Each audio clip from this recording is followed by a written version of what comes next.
Olha que coisa maravilhosa esse verso 2. Antes, na lei do Senhor está o seu prazer, e em sua lei medita de dia e de noite. O que a Bíblia está nos dizendo aqui no verso 2? Que a palavra de Deus, ela, na verdade, é a verdadeira satisfação da pessoa bem-aventurada. Meu amigo, se você se diz de Cristo, se você se diz de Deus, e se você acredita estar servindo ao Senhor, mas você não tem prazer na lei do Senhor, tem alguma coisa errada. Alguma coisa está acontecendo, porque aqui no verso 2, a palavra de Deus está sendo apontada como aquilo que pode trazer a verdadeira satisfação e direção para a vida de uma pessoa. Ler a Bíblia não é ler um livro. Ler a Bíblia é receber vida de Deus.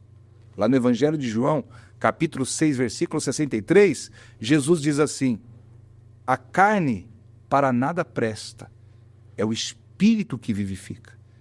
A palavra que eu vos tenho dito são Espírito e vida. Quando você lê a Bíblia, quando você medita na lei do Senhor, quando você tem prazer na lei do Senhor, você não está apenas lendo palavra, você está recebendo do próprio Espírito de Deus. Você está recebendo a vida de Deus em você. Se você é uma pessoa bem-aventurada, você terá prazer na lei do Senhor. E se você tem prazer na lei do Senhor, é porque você é uma pessoa bem-aventurada. É bom falar que quem está assistindo esse vídeo, se está assistindo é porque tem o prazer, né? Se você chegou até aqui... Se você chegou até aqui... Porque se tem o prazer na lei aí, né? E eu vou te encorajar a não somente ter prazer, mas fazer da Bíblia a tua companhia indispensável. Você que está em casa e nunca leu a Bíblia, eu te desafio, nós estamos no final do ano, dá para você começar um propósito com Deus, até o final do ano que vem, que tal? Irmão Rafael, se nós lermos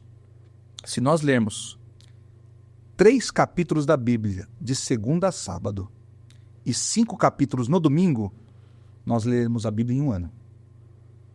3 capítulos de segunda a sábado e 5 aos domingos, você lê a Bíblia em um ano. Mas vamos supor que você é uma pessoa mais disposta para a leitura. Se você ler a Bíblia 5 capítulos por dia direto, você lê a Bíblia em 9 meses. Mas vamos supor que você goste muito de leitura. Se você ler 10 capítulos da Bíblia por dia, você lê a Bíblia em 4 meses. Ou seja, escolha um destes 3 planos de leitura e aprenda a ter prazer na lei do Senhor.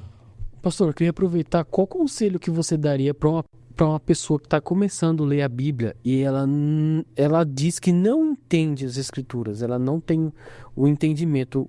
O que conselho você daria? Olha, a Bíblia não é um livro para você querer decorar, apesar de que é muito saudável nós decorarmos versículos. É muito bom decorar versículos. Mas a dificuldade que as pessoas têm é, eu leio tudo isso, depois eu não lembro de mais nada. Mas realmente não é para você decorar. A Bíblia é um alimento diário. Você precisa comer dela diariamente. Eu posso dizer uma coisa para você, é muito natural que você leia a Bíblia inteira e não entenda boa parte das coisas que foi dito ali. Mas você sentirá que dentro de você algo de Deus foi implantado. Por exemplo, eu já li a Bíblia 28 vezes. Estou lendo para a 29ª vez. Mas eu posso dizer para vocês que eu continuo aprendendo. Eu continuo recebendo coisas novas. Eu passo a falar, eu nunca tinha olhado para esta passagem desse jeito. Que coisa maravilhosa, Deus. Só abriu meus olhos agora, porque a Bíblia é uma fonte inesgotável de informação e sabedoria de Deus. Então você está começando a ler a Bíblia agora? Eu sei que tem pessoas que falam assim, não, leia só o Novo Testamento, porque o Velho você não vai entender nada. Não faça isso.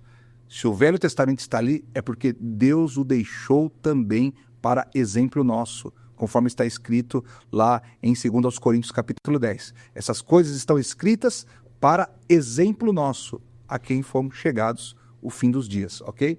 Então comece no Gênesis. Então às vezes as pessoas falam assim, comece a ler de Mateus, porque o Velho Testamento é muito complicado. Não, se Deus deixou o Velho e o Novo ali, é porque a Bíblia inteira tem um propósito.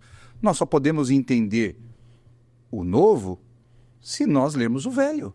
E nós só poderemos ver o cumprimento do velho se lermos o novo. Então, qual é o conselho que eu dou? Comece a ler a Bíblia de Gênesis. Qualquer dúvida que você estiver, pergunte para o seu pastor. Pastor, eu cheguei nesse ponto da leitura, eu estou em dúvida nessa passagem. E o seu pastor vai te explicar.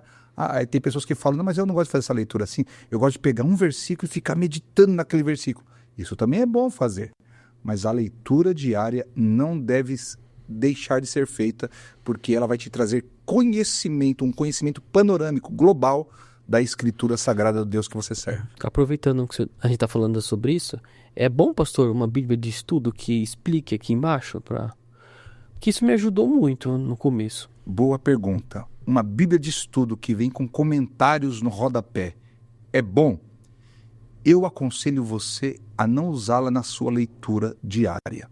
Eu aconselho você a comprar uma Bíblia crua, que não tenha comentário nenhum, somente as Escrituras Sagradas. Sabe por quê, irmão? Eu já vi pessoas viciarem em ler os comentários. Abria a Bíblia para ler, começava a ler os comentários do teólogo, mas não lia as Escrituras. Então, você pode até ler os comentários, mas depois que você lê as Escrituras. Leia as Escrituras, depois você vai consultar o que aquele comentário diz sobre um texto que você ficou em dúvida. Quando eu comprei a Bíblia de estudo, eu tive esse problema também. Eu li aqui, eu ficava curioso para entender a explicação. E é bem legal o que ele explica, né?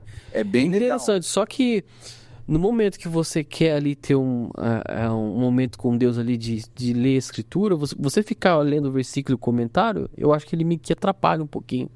Então, um momento eu pego um momento para me ler mesmo a Escritura, isso. E um outro momento eu pego para entender ali melhor. Eu quero entender um certo versículo. Os comentaristas são tendenciosos. Eles são tendenciosos para as convicções pessoais dele. Quando você lê a Bíblia, apenas a Bíblia, o Espírito Santo vai te conduzir. Ele vai falar com você de acordo com a tua necessidade naquele momento. Agora, por exemplo, você pega uma Bíblia Thompson, ela tem uma linha. Você pega uma Bíblia de estudo pentecostal, ela tem uma outra linha, que é a linha assembleiana, que é muito saudável, por sinal. Mas você pega uma Bíblia, por exemplo, Bíblia de aplicação pessoal, ou plenitude, já são outra linha. Inclusive, uma dessas duas aí, em seus comentários, acreditam que Saul realmente falou com Samuel depois de morto. Só que nós vemos na parábola do rico e do Lázaro que é impossível com alguém que morreu voltar para falar com alguém que está vivo. Então, na verdade, Saul ali falou com um demônio. Mas essa Bíblia de estudo, eu não me lembro agora se era aplicação pessoal ou a plenitude. Uma dessas duas acreditam que realmente, nos seus comentários, Saul falou com Samuel. Então, isso é um grande problema, né? Nós vemos aí uma prática espírita sendo atribuída à Bíblia. Muito bem. Mas, voltando aqui ao Salmo 1, bem-aventurado o homem que não anda segundo o conselho dos ímpios, nem se detém no caminho dos pecadores, nem se assenta à roda dos escarnecedores. Antes, na lei do Senhor está o seu prazer, e em sua lei medita de dia e de noite.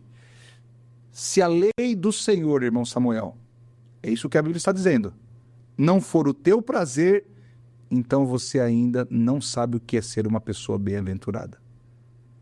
Se comer as Escrituras Sagradas, lê-las, meditar sobre elas, não te trouxer uma certa satisfação, então você ainda não sabe o que é ser uma pessoa bem-aventurada. Isso tem uma explicação. Em Deuteronômio capítulo 8, versículo 3... Posso pôr aqui? Vamos lá. Pode. Vai lá. Deuteronômio capítulo 8, versículo 3. 8, 3. É. Pronto. Vamos lá. Tá aparecendo na tela. Tá aparecendo na tela, né? Uhum. Diz assim: e te afligiu, e te fez ter fome, e te sustentou com maná, comida que tu não conhecias, nem seus pais a tinham conhecido, para te fazer saber que não só de pão viverá o homem, mas também de toda a palavra que sai da boca do Senhor viverá o homem. Deus está nos mostrando aqui que a sua lei é mais importante até mesmo do que o pão que nos alimenta. Porque o pão acaba, mas a sabedoria e a direção que a Bíblia insere dentro de você, quando você a lê, esses permanecem para sempre. Para sempre. E são poderosos para te conduzir nos momentos mais difíceis da tua vida. É por isso que Jesus usou justamente esse texto contra Satanás. Em Mateus 4,4, Jesus disse: nem só de pão viverá o homem, mas de toda a palavra que sai da boca de Deus. Jesus estava dizendo: Satanás, não me importo em provar para alguém que eu sou ou não filho de Deus. Para mim, a palavra é mais importante do que tudo isso, o cumprimento da palavra. Hein? Uma curiosidade, irmão Rafael, já que falamos em Deuteronômio, era o livro preferido de Jesus, sabia? Verdade. Verdade. O livro que Jesus mais citou nos 4 evangelhos foi o livro de Deuteronômio, o que nos mostra que ele era um leitor assíduo do livro de Deuteronômio. Né? Muito bem. Já dentro desse mesmo contexto, né, então veja que interessante. Em Deuteronômio, Deus fala que a palavra é pão. Agora, em Josué, Deus vai dizer que a palavra, ler a palavra, meditar na palavra, prospera. Josué capítulo 1, versículo 8. Olha que interessante. Põe aí para o pessoal acompanhar. Josué capítulo 1, versículo 8. Olha, Deus falando: nunca se aparte da tua boca o livro desta lei. Peraí, acho que eu pus juízes aqui, peraí. Está em Josué. Josué 1:8. 1:8. Bom, agora tá certo. Isso. Nunca se aparte da tua boca o livro desta lei. Meditarás nela tanto de dia como de noite, para que, com cuidado, faças conforme tudo que nela está escrito, porque então farás prosperar o teu caminho e em tudo serás bem-sucedido. Então, em Deuteronômio, Deus revela que a palavra alimenta, é mais importante que o pão. Em Josué, ele revela que a meditação na palavra prospera, porque ela vai te ensinar o caminho a seguir. Agora, imagina quantas pessoas ficam buscando por aí receita de prosperidade. 3 passos para isso, 3 passos para aquilo, 7 segredos para isso, 7 segredos para aquilo, como se tornar isso, como se tornar aquilo. E a solução está bem na gaveta do criado mundo dela. Ela guarda na gaveta do criado mundo. Tá lá, no pó. Fica pegando pó na estante, né? Então, Deus falou assim: se você ler este livro de dia e de noite, se você meditar nele, se você fizer conforme tudo que está escrito, então você fará prosperar o teu caminho. Meu amigo, o segredo da prosperidade está aqui. E é isso que a Bíblia está dizendo aqui em Salmo 1, verso 2. Antes, na lei do Senhor está todo o seu prazer, e na sua lei medita de dia e de noite. Você já leu a Bíblia hoje? Você já abriu a tua Bíblia hoje? Você já folheou a tua Bíblia hoje? Você já deixou aquelas vívidas palavras entrarem pelos teus olhos e cair no fundo da tua alma?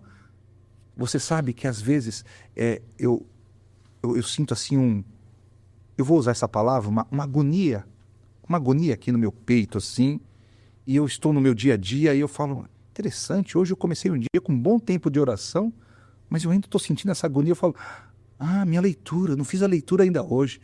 E quando eu vou lendo ali 2, 3, 4, 5, 6 capítulos da Bíblia, parece que eu dei alimento para a alma. A minha alma, ela se aquieta e tudo volta ao normal. É incrível. Quando você cria o hábito de meditar neste livro, você não fica mais sem ele. É verdade.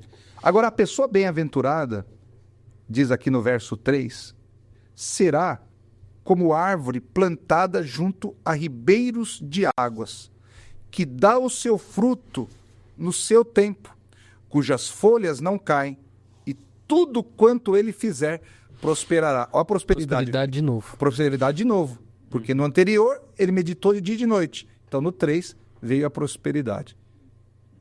E eu posso testificar disso. O ano passado eu fiz um propósito com Deus. Né? O ano passado foi o ano de 2024. Para quem for assistir esse programa depois. Eu fiz um propósito com Deus. Senhor, este ano eu quero ler a Bíblia 3 vezes. Eu quero ler a Bíblia 3 vezes. E para a glória de Deus e pela graça do Senhor, eu fiz aquele propósito que eu acabei de falar aqui alguns minutos atrás, de lê-la 10 capítulos por dia. E eu consegui ler a Bíblia de janeiro até 20 de dezembro 3 vezes. Irmão, primeiro grande resultado de você ler a Bíblia assim, de uma forma tão intensa, o teu coração fica muito bem. A Bíblia é como água cristalina, que passa por dentro da gente e vai limpando tudo que não presta. Eu nunca estive com o coração tão bem, tão limpo, como no ano passado. E uma outra coisa boa, prosperidade. Eu senti um tempo de prosperidade muito bom o ano passado na minha vida e eu atribuí isso à leitura e à meditação constante da palavra de Deus. O interessante, né, pastor, que o versículo ele fala assim, pois será como a árvore plantada junto a ribeiros de água, né? Isso é uma metáfora, né? Porque se nós formos pensar numa árvore plantada junto a ribeiros de água, ela é uma árvore mais verde, ela é uma árvore que robusta, vívida, que ela se alimenta mais porque a água, né, a mantém constantemente suprida. Isso, do que uma árvore plantada assim num lugar mais afastado, ou num lugar que não chove tanto, né? Exatamente. Ela tem a fonte direto do chão ali, do solo para ela ali, né? Então ela dá frutos melhores, né? É isso que eu amo na Bíblia. A Bíblia, ela nos dá exemplos simples, mas que trazem toda a verdade. O que é uma árvore? Tão desprezada uma árvore, né? Você passa na rua, aí nos canteiros, tem tantas árvores, as pessoas nem olham para elas. Mas a Bíblia pega esse exemplo simples e usa como uma metáfora. O que é uma metáfora? Quando você pega uma figura inanimada e a usa como exemplo de um ser animado, no caso, o ser humano. É bom falar sobre metáfora, porque a Bíblia tem muitas metáforas, né? Muitas. A Bíblia tem metáforas, a Bíblia tem alegorias, a Bíblia tem parábolas, a Bíblia tem muitas figuras de linguagem. A gente tem que entender isso, né? Não é porque a Bíblia está falando que nós vamos virar uma árvore, né? Não, está fazendo uma comparação. Dizer que a pessoa bem-aventurada é como uma árvore plantada junto às águas é uma linguagem metafórica para dizer justamente isso que você falou agora há pouco. A longo prazo, é isso que a Bíblia está dizendo, essa pessoa bem-aventurada, a longo prazo, não tem como a vida dela dar errado. Não vai faltar nada. A longo prazo. Porque qual é o erro das pessoas? Hoje as pessoas querem tudo muito rápido. Isso. Elas querem ir na igreja A, B ou C, fazer uma campanha, se no mês seguinte não der resultado, então tudo isso é mentira, isso não funciona. Lê do engano. Deus não trabalha desse jeito. Eu vou até entregar minha vida para Jesus, mas se nesse ano tudo não mudar, isso é tudo mentira, isso não existe. Você está totalmente errado. Quando a Bíblia usa a figura metafórica de uma árvore, ela está dizendo assim, que a longo prazo, Deus se compromete a te sustentar de uma maneira que no final